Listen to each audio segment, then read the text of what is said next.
기자들의 눈으로 정치권 상황을 살펴보는 시간입니다. 오늘도 어김없이 경향신문 구교영 기자 그리고 시사인의 김은지 기자 두 분 나오셨습니다. 어서 오십시오. 안녕하세요. 네, 안녕하세요. 네, 우리 작가님이 친절하게 경향TV 구교형의 정치비상고 진행자, 김은지의 뉴스인 진행자 이렇게 소개해달라고 했는데 너무 길어서 끊어서 소개해드렸습니다.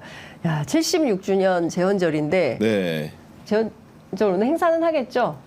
개원식은 아직 못했잖아요. 그렇죠. 예. 네. 오늘 이제 경축식 개최한다고 국회에서 10시부터 중앙홀에서 KBS와 국회방송 생중계로 재헌절의 의미를 되새길 수 있는 영상과 국민의 손을 잡은 모습들을 공개하겠다. 합창도 한다. 이렇게 하는데 비가 와서 그러게요. 또 이게 쉽지는 않을 것 같아요. 그러니까요. 비가 너무 서울도 경기 북부에 그 호우특보가 계속 보도가 되고 있는데요. 지금 집중호우가 저도 오다가 앞이 안 보일 정도로 비가 많이 왔습니다. 네. 오시는 길 불편하지 않으셨습니까? 그러니까 저도 평소에는 구두를 착용을 하는데 네. 오늘 같은 경우에는 장대비가 예상돼서 네. 운동화를 신고 출근을 했습니다. 네. 또 장화 신고 왔습니다.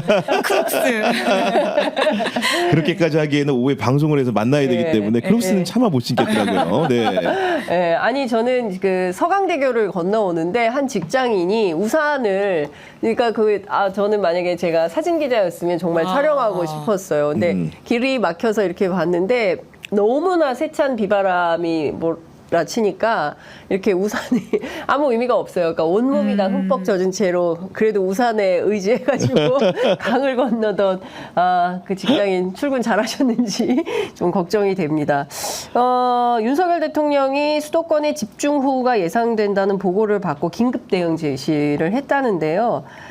지난번에 한 줄 네. 16글자, 그 문제가 좀 됐었는데, 이번에는 어찌됐든 산비탈, 저지대, 반지하 예차를 강화하고 주민 대피에 만전을 기해라, 라는 얘기를 했다고 합니다. 아무래도 비 피해가 없기를, 정말, 기대하고 또 기대하면서, 방송을 저희가 좀 본격적으로 해야 될 것 같습니다. 지금, 소위 얘기하는 이종호 녹취록 파문이 일파만파 확산이 좀 되고 있습니다. 어제 JTBC가 추가로 단독 보도를 했는데 사실은 JTBC에 앞서서 저희도 단독으로 입수를 했는데 그러니까요. 네. 많은 언론이 다 똑같이 이게 간 거라서 제가 단독자를 붙이지는 않았는데 모든 언론사가 단독을 붙이고 보도를 하고 있다는 점. 좀 이런 건 단독이 아니죠. 내가 먼저 알았다. 시간차 단독이라고 하기에도 왜냐하면 동시에 다 뿌리는 거기 때문에 그래서 이거는 단독이라고 할 수는 없다라는 생각이 좀 드는데요. 제가 어제도 말씀드렸지만 이 제보, 공익 제보한 변호사와 이종호 씨와 둘만의 녹음 파일이 있는 게 아니라 이종호 씨뿐만이 아니라 그 멋쟁 해병이라는 단톡방에 있는 멤버 가운데 경호처 간부 출신 송모 씨, 송모 씨도 이 제보 변호사와 나눈 대화가 있습니다. 일단 그 대화 한 토막 들어보고 그리고 말씀을 계속 이어가도록 하겠습니다. 나는 사단장 여기만 잘 살피고 있는 거라 내가 통화도 하고 문제도 그랬는데 내가 그래서 어떤 경우가 와도 도의적인 책임은 지겠지만은 그걸로 인해서 전역 사표라든지 이런 건 하지 말아라. 사업 표명을 하지 말아라. 이건 자기도 생각하지 않고 있다고. 자기가 여태까지 쌓아 올려서 군 작전에 실패하다든지 아니면은 내부 관리를 잘못해서 한다든지. 근데 밖에 나가서 대민 돕다가 그런 일이 벌어졌는데 그걸 사단장 책임이라고 하면은 나는 말이 안 된다. 여튼 그런 방향으로 가고 있어. 지금 들으신 내용은 작년 8월 9일에 송모 씨와 그 제보 변호사가 나눈 겁니다. 일단 우리들이 알고 있었던 것은 도이치모터스 주가 조작 사건의 주포였던 공범이었던 이종호 씨만 임성근 사단장을 향해서 내가 사표 내지 말라고 그랬고 내가 그만 VIP한테 얘기하겠다 이런 얘기를 했었는데 이종호 씨 말고 송모 씨도 비슷한 맥락에 얘기를 하고 있다. 이게 굉장히 중요한 포인트인 것 같습니다. 그러면 지난번에 입법청문회에 나와서 얘기했던 임성근 전 사단장의 주장은 거짓말이다. 이렇게 봐야 되는 건가요? 그러니까 결국은 보면 이 8월 9일이라는 날짜가 네. 아시다시피 그 최혜병 사건에 관련해서 해병대 수사단이 사건을 경찰에 이첩한 이후에 바로 8월 1일 날 회수를 했죠. 네. 9일날 같은 경우에는 국방부 조사본부가 재조사에 착수한 날입니다. 그럼 그 전에 어떤 일이 있었냐?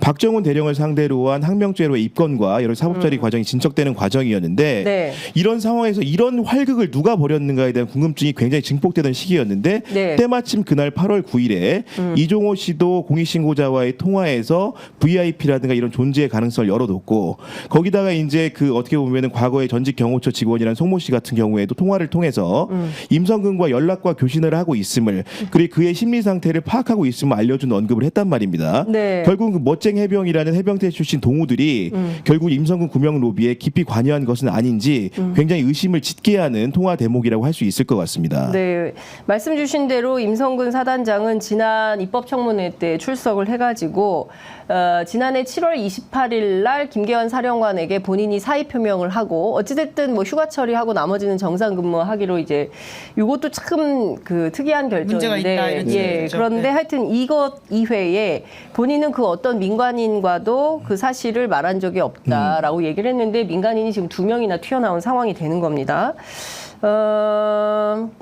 그리고 8월 25일 날 공식 절차를 밟아서 인사권자에게 2차로 사의를 그러니까 사표라고 해야 되죠. 그 군에는 사표 내는 절차가 없으니까 사의의 의사를 밝혔다, 제출했다, 이제 이런 입장을 밝히고 있는데, 진술이 엇갈린다. 그러니까 그 19일 날 임성근 사단장 또 출석할 예정이기 때문에 아마도 야권에서는 이 문제를 집중적으로 질의를 하게 되지 않을까라는 생각이 좀 듭니다.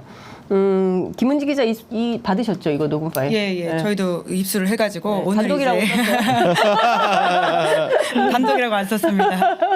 네. 그런데 그러니까 결국은 이제 이렇게 진술이 엇갈릴 때는 결국 강제 수사가 잘 돼야 되는 부분들이 있는 것이죠. 이게 수사에서 밝혀질 수 있는 부분들이 무엇이냐라고 했을 경우에는 이 녹음은 사실 훨씬 앞서서 그 전에 나왔던 그 당시에 이 사람들이 이 사건이 불거질 줄 모르고 했던 대화의 녹취이지 않습니까? 네. 그럼 무엇이 더 신빙이 있느냐를 판단하는 게 수사와 이후의 어떤 법적인 절차를 통해 가지고 실제적 진실을 찾아가는 시간일 텐데요. 네. 그럼 앞서서 나온 이 녹취가 또 신빙이 있다라고 보면서 수사 절차를 밟아가야 되는 것이죠. 네. 근데 임성근 지금 이제 전 사단장 같은 경우에는 사실 이 사건의 가장 중요한 이해 당사자이고 거짓 진술을 해야 될 이해관계가 많으신 분 아닙니까? 그렇죠. 예. 그렇기 때문에 이 진술을 탄핵할 여러 가지들이 계속해서 나온다면 사실 임 전 사단장의 과거 이야기까지도 여러 가지가 문제가 있지 않았나라고 의심하는 게 합리적으로 보이고요. 네. 결국은 핵심은 이제 우리가 계속 이첩보류라고 말을 하긴 하지만 네. 결국은 박정훈 이제 대령 쪽에서 하는 이야기는 이첩보류가 단순히 이첩을 하라는 게 아니라 누구누구를 빼라 어떤 혐의를 빼라라고 그렇죠. 했기 때문에 수사 개입이다라는 이야기를 하고 있지 맞습니다. 않습니까? 예. 그 부분에 있어서의 임성근의 이야기들을 집중적으로 봐야 된다라는 생각이 듭니다. 그렇죠. 이 사건을 단순히 뭔가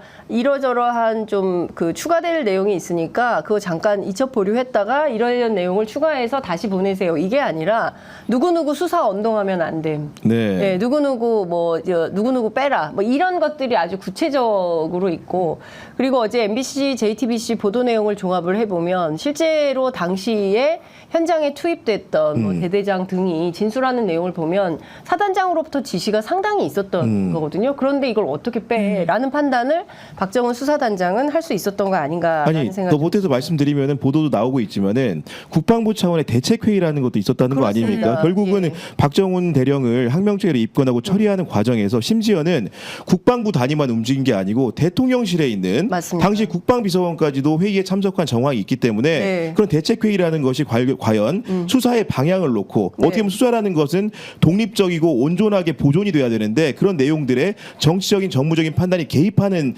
의심이 되는 거기 때문에 이 부분을 정밀하게 수사할 필요가 있다. 그렇습니다. 이렇게 생각이 좀 듭니다. 사실 오물풍선 이런 거 했을 때 국방부와 대통령실이 이렇게까지 움직였냐라는 걸 같이 따져본다면 정말 그 당시에 대통령실과 국방부의 생각들은 그러니까 이것을 우리 국가안보 위기의 이상의 건으로 지금 생각하고 대응한 거라고 그렇죠. 보이잖아요. 예. 그러니까 이게 도통 뭐지? 그러니까 정말 의아함에 의아함이 네. 쌓일 수밖에 없고. 예. 네, 그러니까 전직 청와대 참모들 주장에 따르면 대통령이 하루에 장관 차관에게 막 그 출장 가 있는 장관 차관에게 뭐 3번씩 전화하고 그다음에 부속실장이 그 국방비서관과 하루에 6번 정도 통화하고 이런 것들은 천재지변, 전쟁과 같은 상황이 벌어지지 않는 한 있을 수 없는 일이라는 겁니다. 그런데 그런 일들이 벌어졌기 때문에 앞서 말씀하신 대로 굉장히 이 사안을 위중하게 보고 아주 기민하게 대응을 했다. 그런데 이게 첫 번째는 그 수사 기록을 이첩 보류를 시키고 수사 기록을 탈취해 오는 과정이 한 덩어리가 있고 네. 또 한 덩어리는 박정훈 전 수사단장의 구속과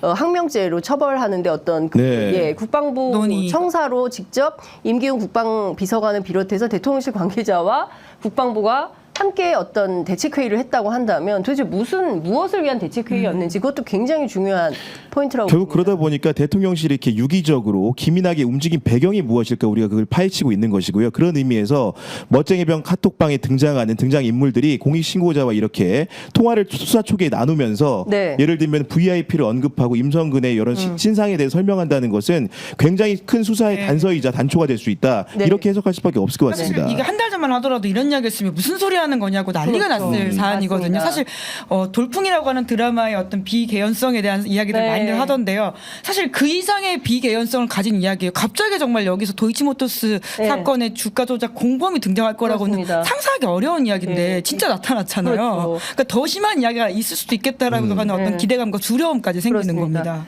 그 기가 막힌 상황이 바로 두 번째 녹취록에서 등장합니다. 네. 저희가 지금부터 들어볼 녹취록은요. 이종호 씨가 삼부토건 그 조남욱 회장 일가의 자녀라고 하면 애들 같은데 그렇지 않습니다. 네. 상당히 연세가 있는 장성한. 분입니다. 장성한, 예, 이른바 조 씨 일가의 구명 로비를 부탁하는 내용인데요. 그 내용 잠깐 듣고 또 말씀 이어가도록 하겠습니다. 왜냐면 지금 삼부토건이 지금 우리 아버지가 회장이거든. 예. 근데 요번에 또 지분을 다 팔아버렸어. 아버지가 몇천억을 아치를. 그러니까 이제 원래 그게 거지. 아버지가 회장으로 있는데. 예. 내가 상장사 사고 팔고 했던 거거든. 그래 내가 좀 도와주고 있거든. 일을. 이거를 부탁이 어제 이제 토요일 날 연락이 왔더라고. 직원 통해 가지고. 그 공부 안 가고 대법까지 한 4, 5개월. 내가 이 부장 같은 경우 잘 알거든. 근데 얘한테 이런 거 부탁하고 하기도 그렇고. 예. 지금 들으신 내용은 바로 이종호 씨, 그 블랙펄 인베스트의 이종호 씨와 그리고 공익제보 변호사 이 두 사람 간의 대화입니다. 앞선 거는 송모 씨, 지금 들으신 것은 이종호 씨 목소리로 들으셨는데요. 자, 여기 보면 삼부토건이 등장합니다. 그리고 삼부토건에 대해서 관심을 갖는 가장 큰 이유는 그 멋쟁 해병 단톡방에서 제일 마지막 대목에 한 줄 걸린 게 있었으니 그게 바로 3부 내일 체크하고였어요. 네. 근데 이 3부를 삼부토건이 아니라 골프의 1부, 2부, 3부다. 그러니까 제일 야간에 불 켜놓고 밤중에 치는 거를 3부다. 그래서 이게 3부라고 계속 그 여론을 만들기 위한 기자들에게도 이런 접촉이 상당히 많이 있었습니다. 근데 믿지 않죠. 그리고 군 출신들도 많이 있고요.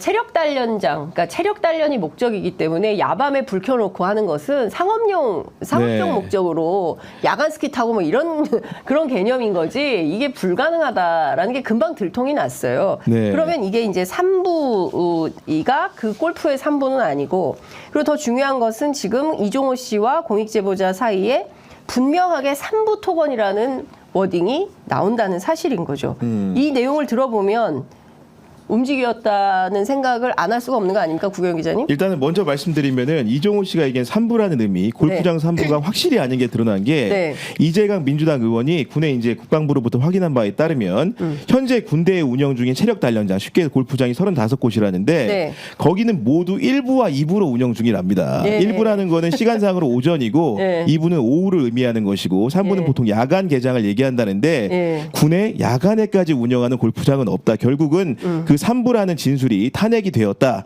이렇게 좀 설명할 수 있을 것 같고요. 네. 그리고 결국은 우리가 관심을 갖는 게 이제 그 멋쟁이병 카톡방에서 3부 내일 체크.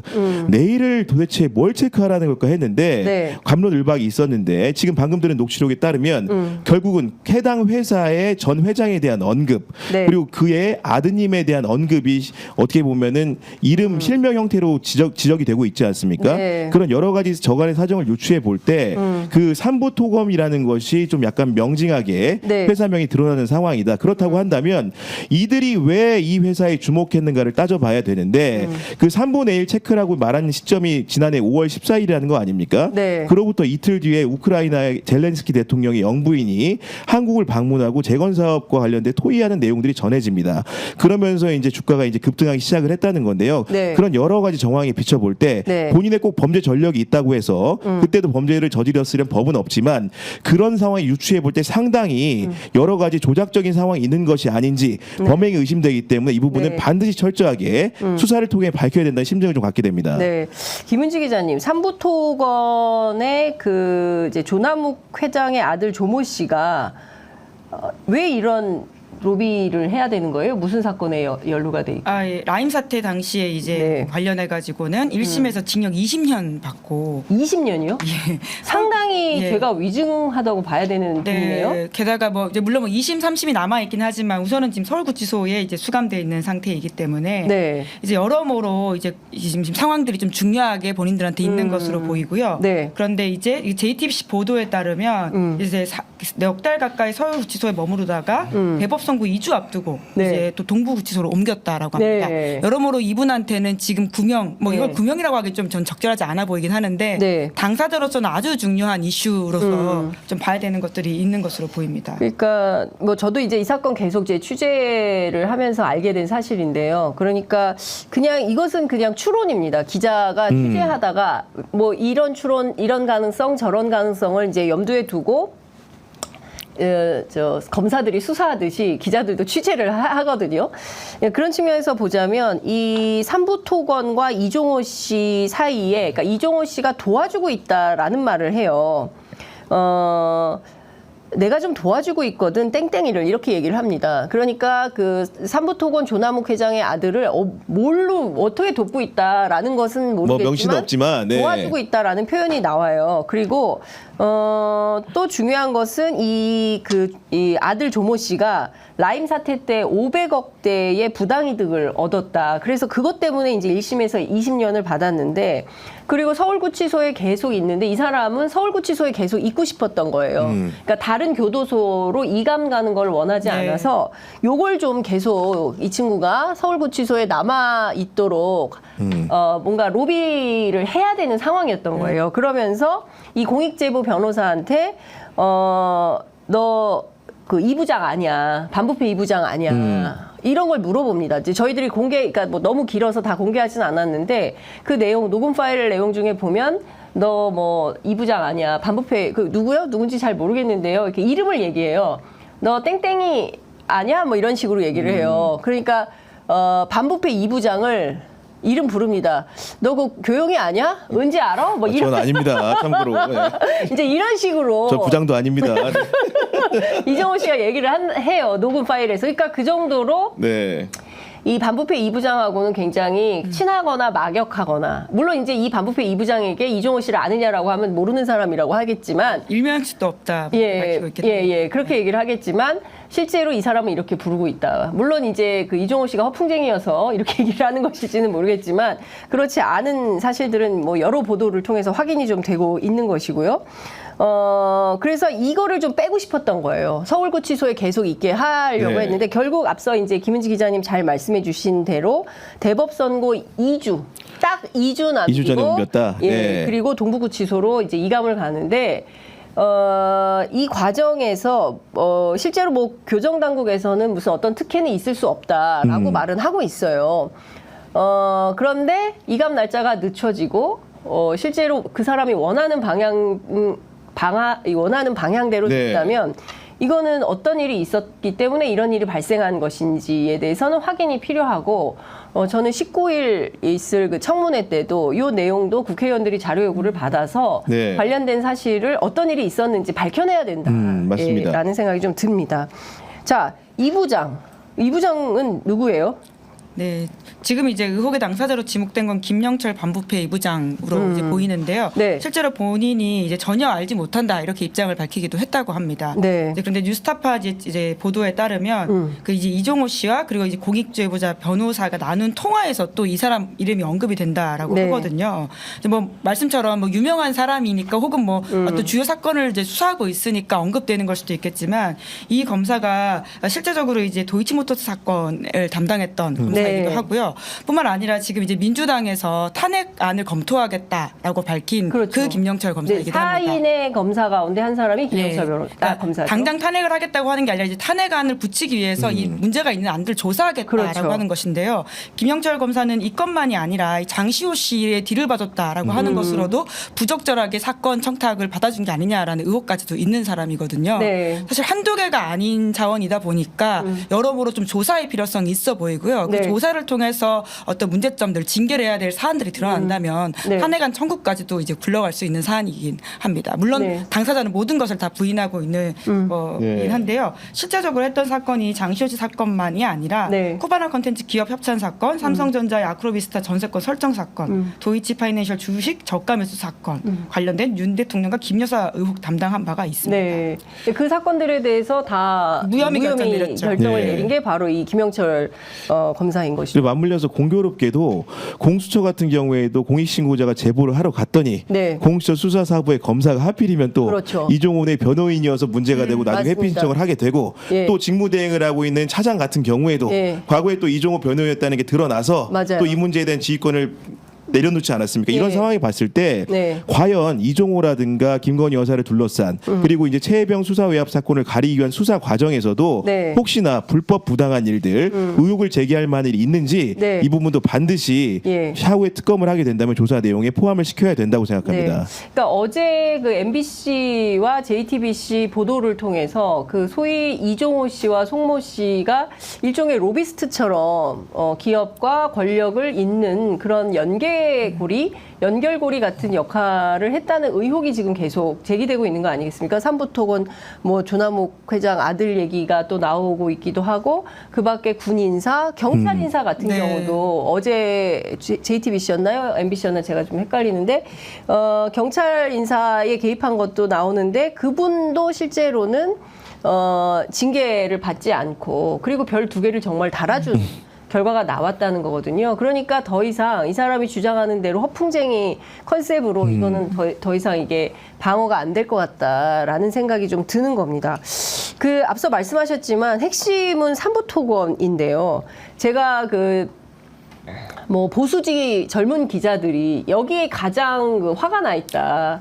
예를 들어서 도이치모터스 주가 조작 의혹 사건에 대해서 그 문재인 정부의 그 서울중앙지검에서 그때 당시에 이제 네.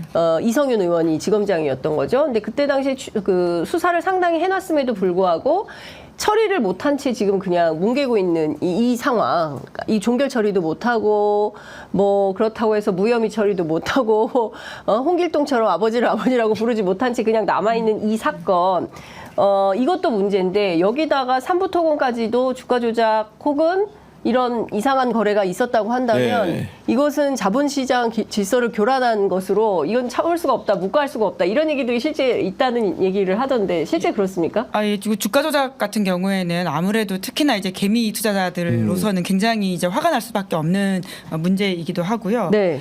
그리고 아주 직관적으로 이야기가 쉽지 않습니까? 그러니까 나는 이제 거기에 동원돼가지고 당했구나라는 게 있다 보니 실제라면 문제가 되는 사안일 텐데요. 지금 이제 폭로된 사실들을 좀 보면 네. 실제적으로 아까 주가 조작이라기보다는 먼저 이 정보를 알고 들어가서 이해를 본 게 아니냐라는 의심을 살 수 있는 정황들은 맞습니다. 왜냐하면 이제 그 멋쟁 해병이라고 하는 카톡방에 5월 13일 날 이제 내일 3부 체크해 볼게요라고 하는데 이제 젤렌스키 대통령의 영부인이 5월 15일 날 이제 그렇습니다. 우리나라에 오게 되고 네. 여사와 환담을 하게 되죠. 네. 그런 다음에 5월 17일에 이제 우리 정부가 우크라이나 재건 계획을 발표하게 발표를 되는데요.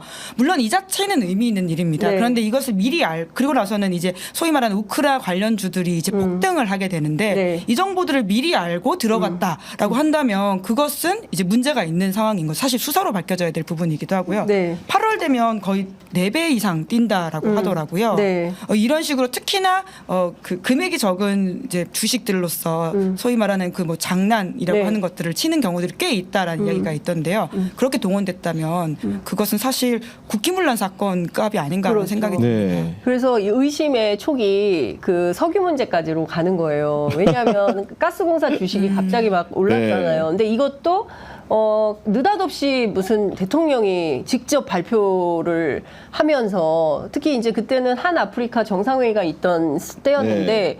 그 복판에 대통령이 와가지고 직접 브리핑 형태로 그렇죠. 그게 첫 국정 처음이자 브리핑. 마지막 아니었어요? 아직까지 마지막입니다. 네? 국정 브리핑 한 거 말고 또 딴 거 네. 있어요? 윤석열 대통령 그 이후에 못 본 것 같아요. 네, 자주 그 전에도 하겠다고 없고. 했는데 아직도 못 하고 있는 상황이긴 지금 몇 하죠. 달이 지난 그러니까 네. 결국은 이게 그 주가 조작이라든가 미공개 정보를 이용한 범행 같은 경우 이익 실현 같은 경우에는 삼위일체가 돼야 됩니다. 소위 쉽게 얘기해서 정부가 있어야겠죠. 아까 말한 것처럼 우크라이나 재건 사업에 한국이 참여한다는 단서가 있어야 되는 거고요. 네. 근데 기업이 또 관여돼야 됩니다. 해당 기업이 말 그대로 주식 상장이 된 기업이 있어야지 주가를 띄울 거 아닙니까? 그리고 네. 기업이 기본적으로 그 사업에 참여한다는 풍문이라든가 정보가 필요한 겁니다. 네. 그리고 누구냐? 마지막으로 주가 조작 일당이 남는 것이겠죠. 결국은 주가를 띄워서 투자해서 차익을 실현하는데 네. 이 과정이라는 게 불법성이라 있다는 것을 주가 조작 세력들이 모를 리가 없지 않습니까? 네. 대부분 다 본인 계좌로 하지 않고 남의 계좌를 빌어서 하는 겁니다. 그렇기 때문에 결국은 수사기관이라든가 조사기관의 분석이 필요한 것이고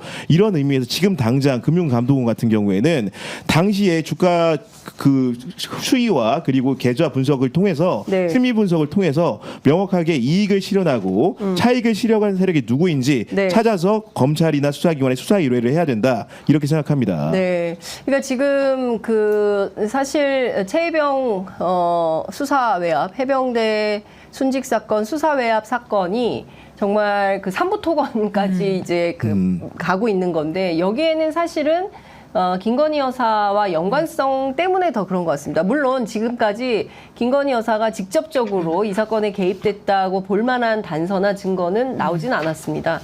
그러나 우리가 어이없게도 갑자기 여기서 도이치모터스가 네. 왜 나와? 여기서 삼부토건이 왜 나와? 여기까지 이제 온 거거든요. 그래서 이후의 과정에서 어떤 사실이 또 추가로 확인되거나 발견됐을 때 이 파장이 어디까지 갈지는 현재로서는 예단하기가 네. 굉장히 어려운 상황이다라는 말씀을 좀 드려야 될 것 같습니다. 그 실제로 시청자 여러분들께서 굉장히 궁금해하시는 대목이 결국에는 이종호 씨, 그러니까 임성근 사단장이 송모 씨나 이종호 씨로 그리고 이종호 씨에서 김건희 여사로 이게 이동하는 과정인가? 라는 의심이 네. 생기는 대목이 그 어제 저희가 이제 편의점에서 공개를 해드린 내용에도 나옵니다만 송모 씨가 그 선물 같은 경우에도 아주 그 철두철미하게 관리를 해서 매일매일 그 리스트업을 한다. 그러니까 V1에게 가는 거. 그 V1은 대통령, V2는 영부인. 이런 얘기를 하거든요. 그러니까 이 관계성에 대해서는 좀 확인이 반드시 필요하다라는 말씀을 좀 드려야 될 것 같습니다. 그나저나 그 금요일 날 열리는 국회 법사위는 네. 제대로 정상적으로 운영이 좀 되는 겁니까? 운영이 돼야 될 텐데요. 네. 제가 이제 듣기로는 특히 이제 국민의힘에서는 김규현 변호사를 집중적으로 좀 타겟을 할 수도 있다라는 이야기들이 있더라고요. 예. 물론 이제 안 김규현 들어온다. 변호사? 예, 네. 김규현 변호사가 아무래도 이제 여러 가지 이제 중심에 설 가능성이 있다 보니까 네. 특히나 이제 아예 권성동 의원 같은 경우에는 김규현 변호사 이름을 이제 걸고 이제 기자회견도 하고 있는 상황이기 네. 때문에 네. 예, 지금 이제 물론 국민의힘이 안 들어올 가능성도 있다라고는 하는데요. 이제 아예 그런 식으로 물타기를 할 가능성도 있다. 예, 그런 것에 대해서도 어떤 식으로 이 본질을 좀 제대로 봐야 될지를 예. 살펴봐야 될 것 같습니다. 그러니까 이런 것 같습니다. 그러니까 지금 뭐 김은지 기자님께서 말씀을 해주셨고 그리고 또 권성동 의원이 끊임없이 이제 김규현 변호사를 지목하고 있기 때문에 또 이제는 말씀을 드려도 될 것 같다라는 생각이 좀 들어서 저도 그동안 취재한 내용이 상당히 많이 있기 네. 때문에 말씀을 좀 드리자면 이제 그동안 이종호 그다음에 그 경호처 송모 씨와 나눈 대화의 주인공 공익제보 변호사는 김규현 변호사이고요. 이 김규현 변호사가 아시는 것처럼 박정훈 전 수사단장 변호인단에 이제 배속이 되어 있는 분이고 제가 알기로는 오늘 JTBC 저녁 방송에 네. 뉴스 프로그램에 출연을 해서 내가 바로 공익제보자다라는 것을 밝힐 예정인 걸로 알고 있습니다. 그리고 이제 내일 아침에도 라디오 인터뷰가 예정된 걸로 알고 있고요. 그러니까 본격적으로 내가 제보자다, 나다라는 것을 공개하고 아마도 이제 호루라기 재단 네. 이 공익제보자들을 이제 보호하는 시민단체인데요. 뭐 참여연대나 호루라기 재단과 같이 기자회견을 통해서 본인의 입장을 공개하는 그런 것도 제가 알기로는 조만간 예정이 된 걸로 알고 있습니다. 그래 결국은 1차 청문회에서 가장 이래 주목되는 부분이 그 김규현 변호사가 이제 공익 신고자라는 것을 커밍아웃을 하고 네. 만약에 이렇게 적극적으로 응대한다고 한다면은 네. 금요일에 청문회에서도 누구랑 가장 대척점에 서겠습니까? 결국은 블랙펄 인베스트먼트의 대표를 지낸 이종호 씨와 아마도 맞상대를 하게 될 것 같고요. 네. 결국은 둘 사이가 지난해 8월 더 길게는 지난해 5월부터 다양한 카톡방이라든가 통화 녹취 그리고 대화 만남을 통해서 여러 가지 얘기를 나누지 않았겠습니까? 네, 그리고 네. 이제 이미 언론에 알려진 것도 이 사건과 관련된 것도 굉장히 많기 때문에 그 부분들을 사실상 대질신문하는 자리에서 네. 서로 하나하나 진실을 가려가는 그리고 그에 대한 판단은 철저히 국민에게 맡기는 형태의 네. 사실상 검찰 조사나 공수처 조사를 대리하는 역할을 이번 청문회가 하게 될 수 있다. 이렇게 관측을 좀 해봅니다. 그렇죠. 당초 예정대로라고 한다면 39명의 그 증인 가운데 대통령실 강의구 부속실장을 비롯해서 뭐 이런 분들이 나와서 실제로는 어떤 일들이 벌어졌는지 특히 이제 7월 31일 날 대통령의 경로설이 있을 때부터 시작해서 굉장히 분주하게 움직였기 때문에 그와 관련된 내용들을 좀 샅샅이 살펴봐야 되는데 출석 요구서를 땅바닥에 두고 그냥 가버려서 최종 불출석을 하게 될지 아니면 그럼에도 불구하고 나오게 될지 이것은 좀 지켜봐야 될 것 같다라는 생각이 들지만 뭐 만약에 안 나온다고 한다면 그때는 아마도 이제 김규현 변호사와 이종호 씨 간의 어떤 그 진실 공방 네. 상당히 격하게 진행될 가능성이 매우 높다라는 생각이 좀 듭니다. 어쨌든 저희가 이제 금요일 날 국회 법사위에서 열리는 청문회가 굉장히 중요한 포인트 하나의 또 이제 장면을 넘어가는 굉장히 중요한 청문회가 될 것 같아서요. 저희가 이제 그날은 국회에서 현장 라이브를 한다는 말씀을 좀 드리겠습니다. 하여간 뭐 뭔가 상당히 많은 내용이 공개될 것 같다라는 생각이 좀 들고 또 하나 이제 주요하게 봐야 되는 게 작년 8월 28일 날 있었던 김규현 변호사와 이종호 씨 간의 술자리예요. 그 뭐 한우집에서 이제 2시간 몇 분 동안 이제 그러니까 만남을 대화를 했다는 건데 요 내용 가운데 아주 중요한 대목이 있다. 네, 그 내용은 제가 지금 밝히지는 않겠습니다. 취재편의점에서 공개해야 되는 거 아닙니까? 청문회에서 아마 공개될 가능성이 네. 있지 않을까. 그래서 청문회 때 상당히 많은 내용이 나올 수 있다라는 말씀을 좀 드리겠습니다. 오늘 아침에 보니까요. 이 얘기 좀 해보겠습니다. CBS에서 국민의힘 재밌더라고요. 전당대회 네. 토론회를 하더라고요. 보셨어요? 네. 들으셨어요? 네. 저도 이제 편의점 오면서 좀 들었습니다. 네. 네. 어떠셨어요? 근데 단어가 제가 깜짝 놀랐어요. 특히 이제 한동훈 위원장 한마디도 안 지도만요. 몰상식, 말장난, 지금 내부 총질 하시는 겁니까? 이러면서 나경원 후보하고 일전을 하던데 예. 어제도 이제 그 채널A에서 네. 토론이 있었고요. 어떻게 보셨습니까? 그러니까 몸싸움의 여파 때문에 어제 채널A TV 토론 같은 경우는 좀 상대적으로 점잖게 좀 이루어진 것 같은데요. 맞아요. 예. 그러니까 그런데 오늘 아침 다시 이제 몸풀기를 했다 이렇게 느껴지긴 합니다. 특히나 아까 말씀하신 것처럼 이제 한동훈 위원장의 이렇게 후보의 굉장히 공격 본능이 다시금 좀 살아난 것 같은데요. 네. 역시 집안 싸움이 무섭다 이런 생각을 제가 다시금 했거든요. 왜냐하면 오늘 아침에 한동훈 전 비대위원장이 지나가듯이 한 말이 뭐냐면 나경원 후보가 자기를 공격을 하니까 네. 나경원 후보도 과거에 패스트트랙 때 공소 취소해달라고 나한테 청탁한 바가 있다 이렇게 이야기했습니다. 사실 그게 어마어마한 기사감이거든요. 맞아요. 네. 공소를 취소해달라고 국회의원이 검사한테 청탁했다라고 하는 것은 불법성을 띠는 내용인데요. 네. 물론 한동훈 위원장이 거절했으니까 기소가 됐겠죠. 그리고 지금도 나경원 의원이 재판을 받고 있는 중이긴 한데요. 네. 있을 수 없는 일인데 그것을 그때도 공개하지 않고 지금의 본인이 공격받는 포인트다 보니까 이걸 오픈해버리면 상대를 다시금 이제 몰아붙이는 것이거든요. 네. 집안 싸움의 여파가 한동훈 댓글팀, 김건희 댓글팀만이 아니라 이제 나경원 이제 맞아요. 의원에게까지도 네. 옮겨 붙었다라는 겁니다.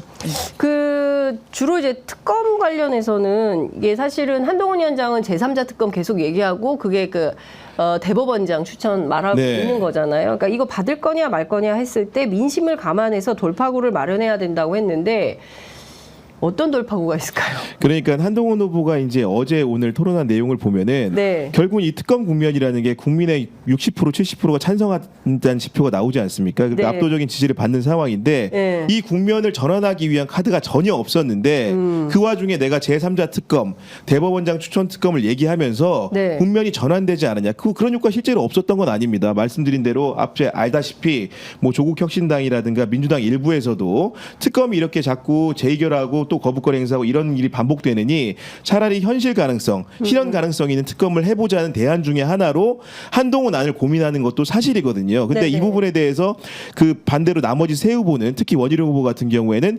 특검은 곧 탄핵이다. 뭐 이런 주장을 들고 나오면서 한동훈 그 후보한테 강공을 편 것이고요. 네. 그리고 또 하나 물고 늘어진 게 결국은 한동훈 후보가 끝까지 최혜병 특검을 고집을 하니까 그러면 한동훈 특검은 어떻게 생각하냐? 네. 말 그대로 대통령실이 문제 없어서 특검을 받아도 클리어하다는 논리라고 한다면 너 역시도 댓글팀 이런 것들에 대해서 위법하지 않다면 특검을 받아라 이런 지경까지 오는 걸 보니까 어제 네. 토론 내용이 그러했거든요. 맞아요. 그렇기 때문에 정말로 처음에는 조국 혁신당이 뭐 댓글 내용 추가한다고 했었는데 그 특검을 정말로 설마 대통령실이 승인한다거나 혹은 이제 여당 의원이 더 많은 수로 동조할까 했는데 이게 혹시 전당대회가 정말로 분당대회 수술을 받는다고 한다면 한동훈 특검도 어떻게 될지 정말 모르겠더라. 어떻게 전망하세요? 네. 김은지 기자. 아, 예, 그러니까 말씀처럼요. 네. 그 숨기는 자가 범인이다라고 하는 논리로 지금 네. 오히려 원희룡 전 장관이 네, 한동훈 전 네, 네. 비대위원장 공격한 것이거든요. 네.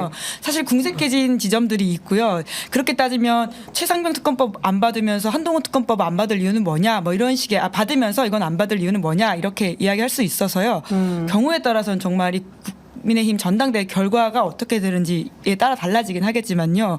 한동훈 위원장이 여러모로 좀 곤란한 상황이 될 수도 있겠다는 생각 듭니다. 그러니까 어쨌든 댓글팀과 관련해서는 조국혁신당에서 반드시 한동훈 특검의 이 댓글팀 의혹 관련해서 포함을 하겠다라는 네. 것이기 때문에 대통령실에서 유일하게 또 거부권 행사를 안 하는 게 한동훈 특검법이 된다면 야, 이거 진짜 어떻게 봐야 될까라는 생각이 좀 듭니다. 기본적으로는 이런 거예요. 김건희 여사가 문자 메시지를 공개한 겁니다. 네. 누구를 위해서? 원희룡 후보 힘내라 원희룡. 저는 이제 그런 차원에서 공개를 했다고 생각하고 공개 후에는 이제 순방을 가버린 거죠.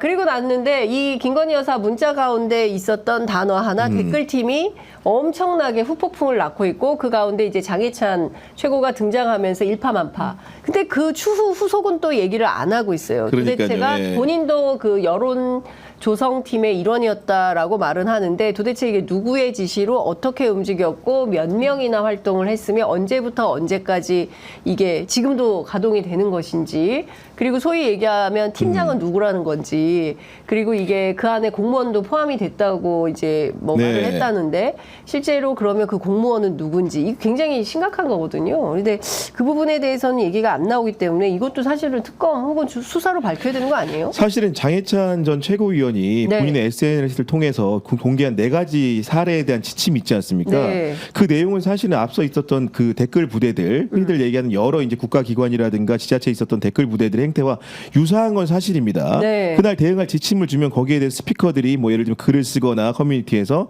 아니면 뭐 찬반을 한다거나 뭐 유튜브에 의견을 전달한 거 이런 상황인 거거든요. 네. 그 자체만으로도 굉장히 위법성이 높은 상황인데 자꾸 이렇게 몰리는 상황이 되다 보니까 한동훈 후보가 어제는 굉장히 강경하게 대응 수위를 높였는데요. 예를 들면 뭐라고 얘기했냐면 네. 장해찬 최고위원을 상대로 불법이 있다면 네가 자수해라. 자수하면 된다. 그런 자수하여 워딩이 광명 있었어요. 찾자. 본인이 불법이 있다면 자수하면 된다.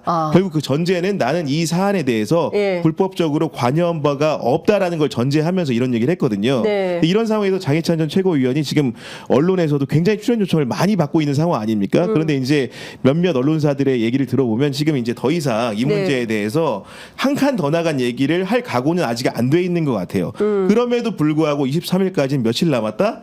뺄셈을 해보면 6일 남아 있다. 네. 주말간에 또 어떤 사정 변경이 있을지 모르기 때문에 네. 여전히 장해찬의 네. 입은 주목이 된다. 이런 상황인 것 같습니다. 그렇군요. 네. 그러니까 일종의 이제 그 카드는 장착이 된 상태이고 이거를 어느 수위까지 어떻게 공개할지 여부는 장해찬 네. 최고의 판단에 따라 다른 것이다. 근데 얼마나 큰 카드를 갖고 있는지는 가늠은 좀 되지 않아요? 네, 근데 사실 이런 거는 내부 제보와 수사가 아닌 이상 네. 나오기가 어려운 부분들이거든요. 그렇죠. 근데 사실 소위 말한 맛보기로 장해찬 전 최고위원이 보여준 문자만 하더라도 좀 네. 놀라운 일이긴 합니다. 그러니까 문자 그대로 읽어보면 참여연대 조지는데 요긴하게 쓰시길 지금 한동훈 장해찬 찰떡콤비 장관님께도 보고드림 이런 내용이 있고요. 네. 한동훈은 현재 전국 지명도와 참신성을 갖춘 주요 자원, 특정 지역구보다 비례 10번 정도에서 전국 선거를 누비게줘야 선거 전략상 최대한 활용하는 것.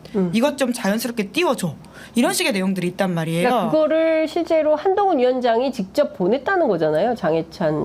이거 같은 경우에는 이제 복수의 소위 말하는 한동훈 여론조성팀 관계자들에게 본인이 받은 텔레그램 몇 개를 텍스트로 공유한다라고 하는 건데 네. 이제 어느 선까지 어떻게 보고가 됐는지가 네. 사실은 이건 수사로만 나올 수 있는 부분이긴 네. 합니다.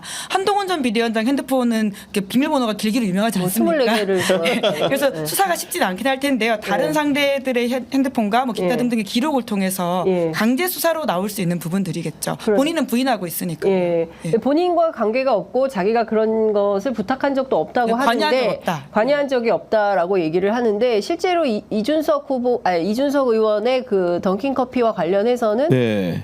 직접 여기서 한 말 부탁을- 아닌가요? 예. 이준석 대표는 여기서 얘기를 했고 당시에 예. 그리고 그 얘기를 받아서 실제로 그렇죠. 이런 예. 작업을 해달라고 예. 한 것은 한동훈 위원장이 장해찬 씨에게 직접 얘기를 했다는 거 아니에요? 예, 그거는 또 장해찬 의원이 이제 장해찬 전 최고위원이 이제 네. 밝힌 내용인데요. 예. 이제 그거는 뭐 사적으로 부탁을 했거나 이런 건 사실 뭐 불법 여론 조성까지 가기는 어려운 부분일 텐데 네. 뭐 면을 좀 구기는 정도이겠죠. 예, 예. 그런데 이거는 사실 조직적으로 무언가가 동원되었고 네. 그 지시보고 체계에 한동훈 전 위원장이 혹시라도 관여가 돼 있다면 이제 드루킹 특검이 떠오를 수밖에 없는 네. 사건이라는 그렇죠. 거죠. 예. 그 사안이 이렇게 심각하게 흘러가면서 결국은 그 댓글팀이나 여론조성팀의 존재에 대해서 한동훈 개인에 대해서 제기되는 게 아니고 앞서 문자를 통해서 김건희 여사에 대한 댓글팀 운용 의혹 스스로 부인하면서 한동훈한테 메시지 보낸 거지만 혹시나 그런 조직이 있었던 게 아니냐라는 의심이 네. 특히나 뭐 개혁신당 같은 경우에는 전신이 국민의힘에 있던 분들이 나왔음에도 불구하고 네. 그런 의혹 제기를 하고 있는 상황 아닙니까? 그러다 보니까 국민의힘 같은 경우에 굉장히 곤궁한 상황인 것 같아요. 네. 자칫 잘못하다가는 예. 수사의 대상이나 범위가 넓어지고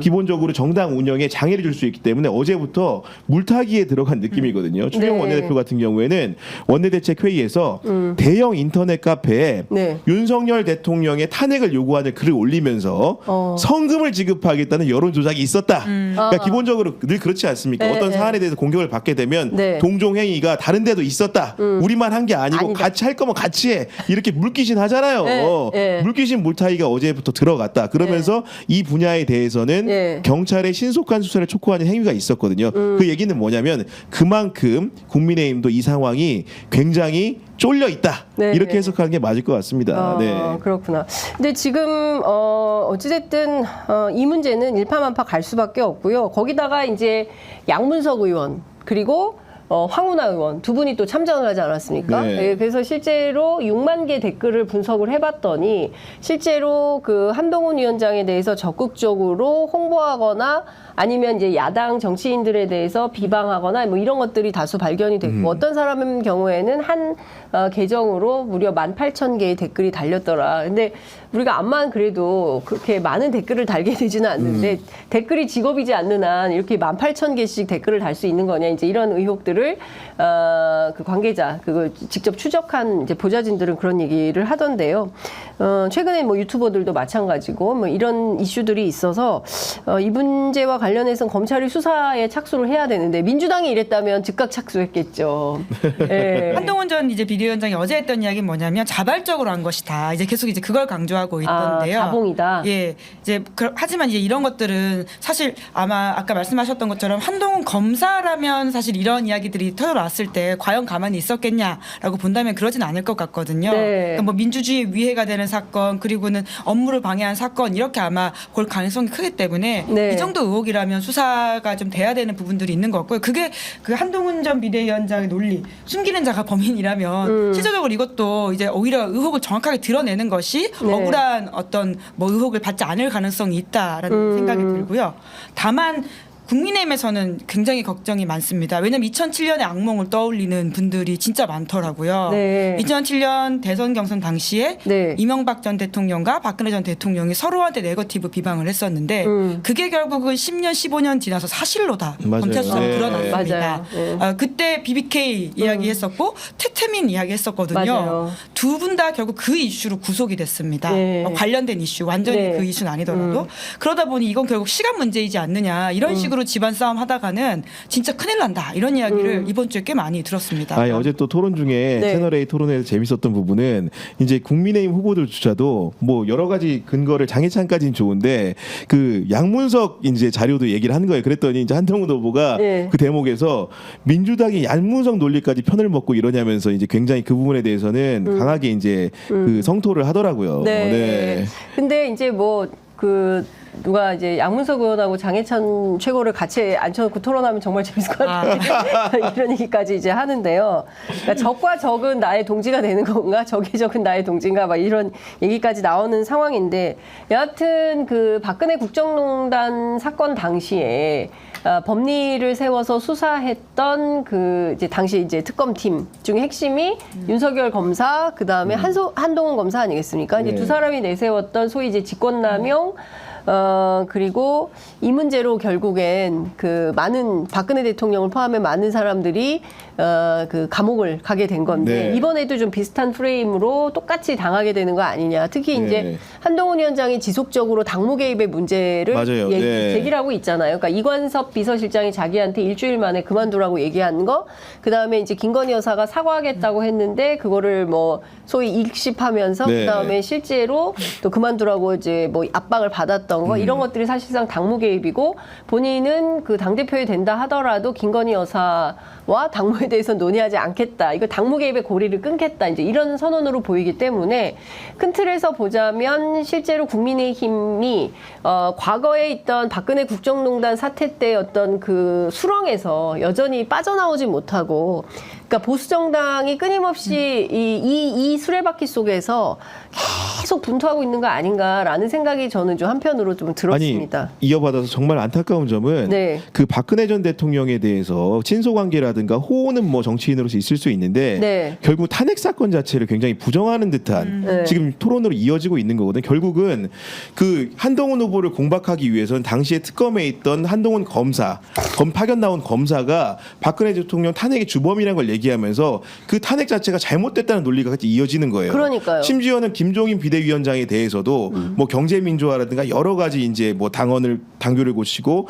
정강 정책을 만든 사람인데 이 사람을 또 부정하는 과정들이 또 토론 과정에서 나오고요. 결국 그러니까 그 이준석 후보 같은 경우에는 당에다가 선거에 승리를 안겨준 사람한테 이렇게 부정하는 얘기를 할 수 있냐고 논박을 걸었더니 나경원 후보는 거기에 대해서 그래서 내가 혹시 당대표가 되게 된다면 정강정책이라든가 이런 것들을 바꾸려고 한다.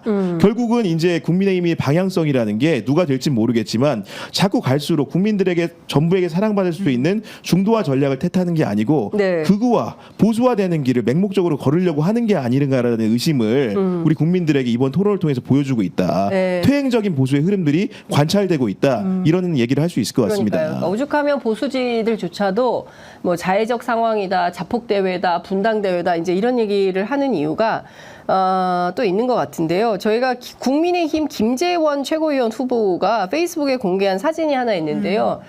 네. 저렇게 싸운 건가요?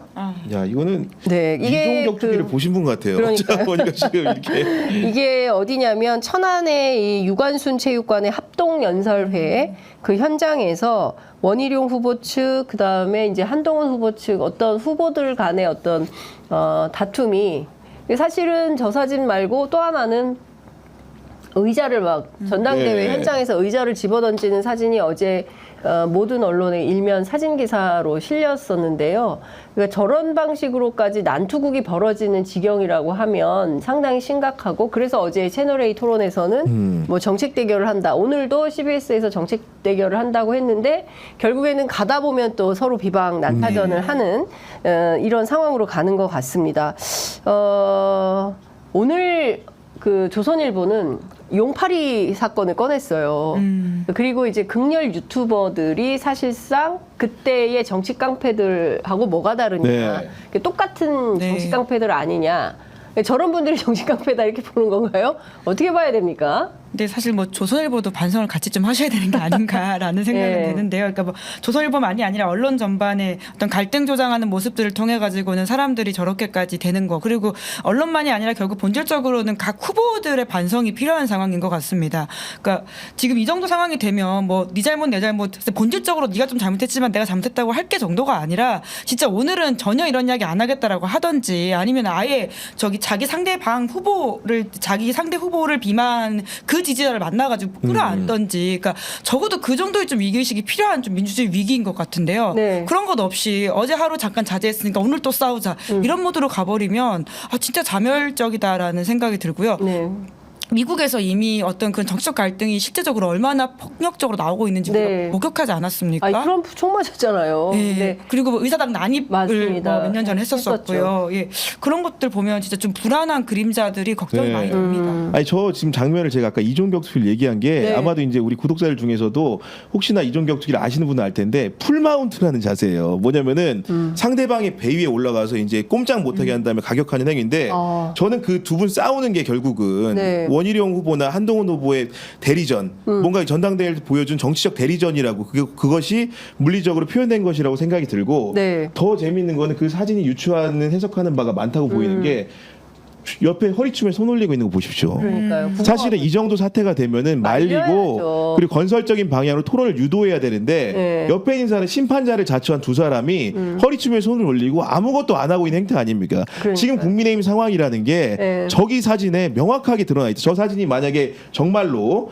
그런 전당대회 근거로 한 폭투라고 했다면은 저 사진이 함의하는 바가 옆에 있는 분들이 사실은 더 위험하고 잘못된 분이다, 이렇게 네. 설명하고 싶습니다. 그러니까 지난번에 그 최혜병 특검법 입법 청문회 이후에, 그리고 이 특검법 통과시킬 때 국회 본회의장도 거의 저런 분위기였어요. 그래서 우원식 의장을 향해서 항의하러 몰려간 108명의 국민의힘 의원들이 뭐 물러가라, 사퇴해라, 뭐 막 이렇게 요구하면서 우원식 의장을 향해서 막 삿대질을 하고 있던 가운데 배현진 국민의힘 의원하고 진성준 그 민주당 그러니까, 의원 예. 간의 격돌이 있었어요. 근데 뭐 어따 대고 반말이야 막 이러면서 삿대질을 배현진 의원 막 하니까 정말 일촉즉발의 위기 상황에서 중간에 이미자 의원이 딱 가운데 딱 확 바람처럼 딱 들어가서 바람처럼요? 예, 말리더라고요. 그러니까 그러지 않았으면 아마 정말 그 붙었을 것 같다라는 생각이 좀 들고, 앞서 이제 미국 정치 말씀을 하셨지만 사실 그 극단의 정치를 계속 막 올린 사람이 바로 트럼프 아니겠어요? 근데 그 사람이 이제 또 대통령 되게 생긴 거 아니겠어요? 귀에 딱 뭡니까? 그 붙이고 나와가지고, 또 뭐 미국 중심주의 얘기를 하게 될 텐데, 결과적으로 그런 정치판이 지금 한국에 와 있고, 유튜버들 또는 뭐 다양한 그 지지자 간의 싸움으로 폭력 사태까지 가고 있고, 정치 깡패 용팔이까지 회상이 되고 있다고 한다면, 후보들부터 정치인들로부터 좀 자성적 태도로 지금 어떻게 본인들이 싸우기에 지금 길바닥에서 저런 난장판이 벌어지는 건지, 그 부분에 대해서는 좀 반성적 태도를 가질 필요가 있겠다라는 생각이 드는데, 이 와중에 홍준표 대구시장이 또 나섰습니다. 한동훈 댓글팀 논란에 대해서 이것은 드루킹 맘 먹는 대형 여론 조작 사건이어서 이분 셉니다. 능지처참해야 된다. 능지처참. 어저께 밤에 저 이 속보 나오는 거 보고 깜짝 놀랐어요. 능지처참이라는 단어는 쓰면 안 되는 단어 아닙니까? 웬만해서는. 아니 능지처참이라는 게 대역죄나 이제 폐륜죄를 저지른 네. 사람을 뭐 팔다리, 어깨, 가슴을 다 잘라내는 거거든요. 아이고야. 이거는 사실 극형이고 사실은 현대 사회, 근대 국가에서는 존재하지 않는 형벌입니다. 근데 이렇게까지 한다는 거는 결국은 그 홍준표 시장이 계속 이제 반한동훈의 기치, 한동훈 후보를 당 대표가 안 되게 하기 위한 여러 가지 노력을 기울이다 도저히 안 되겠으니까 이제 능지처참까지 나오고. 대역죄까지 갑자기 이르면서 명하면서 여기서 한동훈 위원장을 능지처참해야 된다는 거예요? 그러면?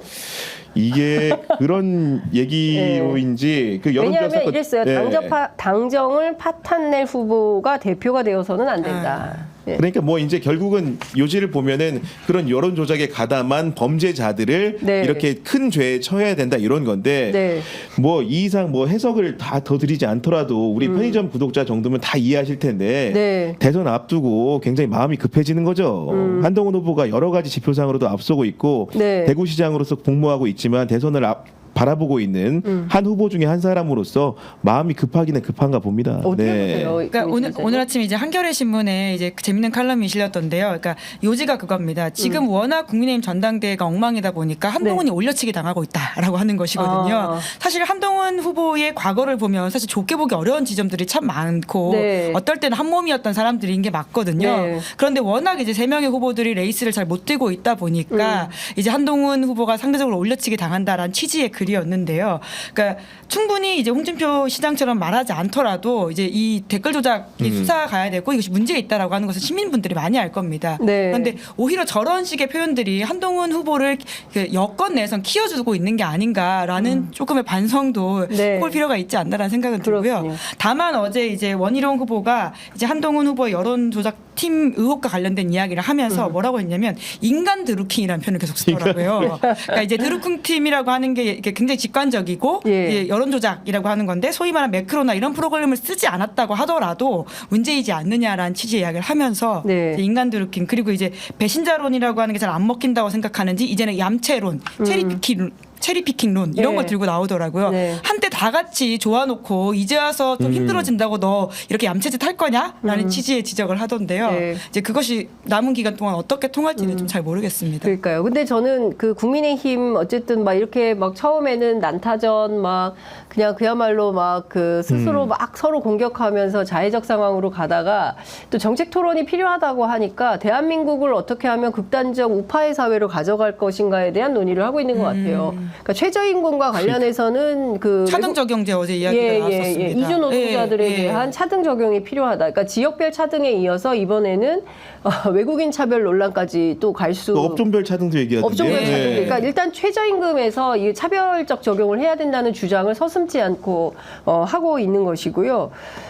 뿐만 아니라 오늘 그 원희룡 후보는 이제 더 이상 경자 유전 버려야 된다라고 하면서 기업농 얘기를 하기 시작해요. 그러니까 사실 대한민국 사회에서 금기시 되고 물론 이제 시대에 맞춰서 변화는 필요하겠지만 네. 이게 중요한 고리가 사람, 노동시장, 그다음에 대한민국 국민이 최우선이 되는 게 아니라 이분들은 기업, 돈, 이익, 그러니까 생명보다는 이윤을 강조하는 방향으로서의 정책을 바꾸려는 결국에는 이게 재벌 편 들고 부자 편 들고 뭐 이런 방향으로 가려고 하는 거를 아무렇지도 않게 막 서슴지 않고 내놓고 있다.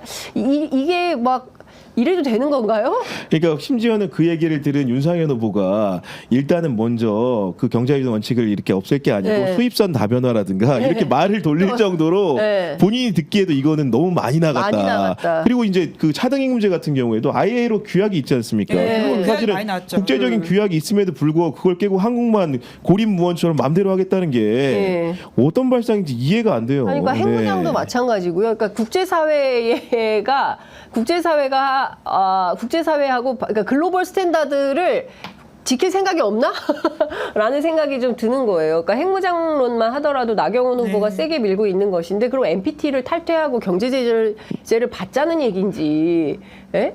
뿐만 아니라 또 한동훈 이제 후보의 이제 시스템 공천을 공격하기 위해서 원희룡 후보가 전장현 시위를 또 들고 나오더라고요. 이제 네. 김예지 의원 2번 공천 준 게 맞냐 네. 이런 이야기를 하고 싶었던 것 같은데 네. 그거와 별건으로 전장현 시위에 가서 무릎 꿇고 연대를 한 건 또 다른 문제이잖아요. 그러니까요. 근데 그걸 또 연결시켜 가지고는 공격을 하고. 근데 그것도 윤석열 예. 후보가 좀 합리적으로 맞아요. 답을 하더라고요. 네. 보니까 그 광경이 굉장히 재밌었는데 네. 결국은 오늘 오후에 이제 킨텍스에서 수도권 강원 합동 연설회가 마지막으로 있습니다. 결국은 네. 지난번에 우리가 충청권이었나요? 내려가서 네, 네, 네. 정말 격투도 일어나고 네. 아까 사진이 네, 봤다면은 네, 네. 그렇고 이제 의자를 들어서 이제 하는 행위들까지 나타났었는데 네. 그런 의미에서 오늘 연설회가 굉장히 주목이 되고요. 오늘 연설회 같은 경우에 수도권 강원 당원을 합치면 전체 당원의 40%이기 때문에 굉장히 표심이 중요하고 결국은 이제 한동훈, 원희룡, 나경원, 그다음 윤상현 후보들이 결국 1대3의 구도를 형성하고 계속 싸워왔는데 그런 구도가 계속 유지될지 그런 것도 굉장히 관심사라고 할 수 있을 것 같습니다. 네.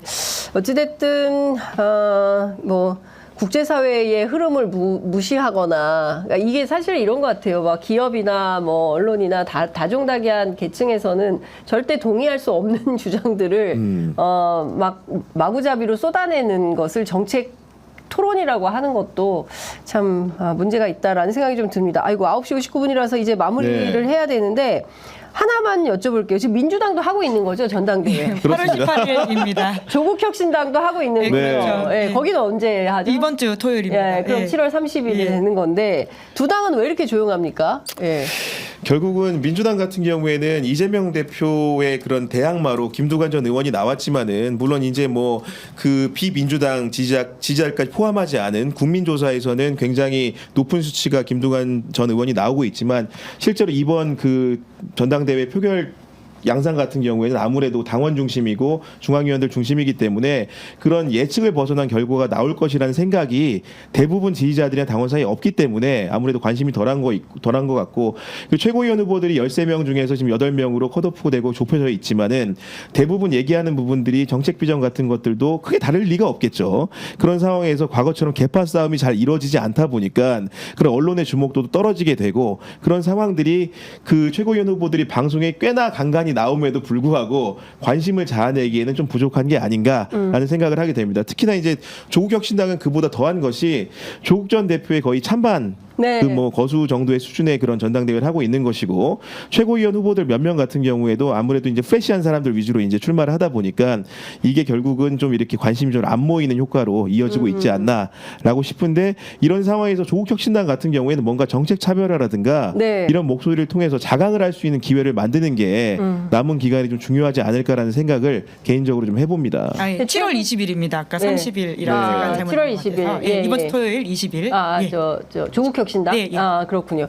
근데 막 국민의힘이 난장판이잖아요. 막 폭력 사태에 막 서로 막 그렇게 하고 하는데도 지지율이 국민의힘은 올라가고 민주당은 이번 주 발표된 리얼미터 조사에서 하락했다는 거잖아요. 네. 왜 그런 걸까요? 그러니까 아무래도 좀 덜 보이는 지점이 있어서라는 것들이 있는 것 시끄러워서 같은데요. 그나마. 예. 덜 잡히고 덜 보이는 게 있어서일 텐데 사실 최근에 이제 민주당 의원들 만나보면 지금 지지율 그렇게 안 중요하다라는 취지의 이야기를 하기도 하더라고요. 아, 그래요? 그러니까 상대적으로 지금은 이제 저쪽이 더 주목받고 있는 시기이고 좀 지나서 어떻게 좀 이제 아젠다를 가지고 오느냐라는 것이기 예. 때문에 뭐 이렇게 센 척을 하는 건지 아니면 뭐 어떤 의미인지 모르겠습니다만 네. 그런 취지 이야기를 하는데 우선은 좀 주목해 볼 만한 거는 이제 이재명 전 대표가 제기했던 종부세 관련된 논쟁이 네, 네. 이제 이재명 전 대표는 좀 완화에 이제 포커스 맞추고 있지만 김두관 이제 전 의원이나 그리고 조국 전 대표 같은 경우에 또 다른 방향을 이야기하고 있지 않습니까? 네. 이런 식의 좀 정책 경쟁이 일어나는 것에 대해서는 어제 저희 방송에 김성태 전 국민의힘 원내대표 나오셨는데요. 네, 네. 좀 무섭다라는 취지로 이야기를 하더라고요. 무섭다? 네. 그러니까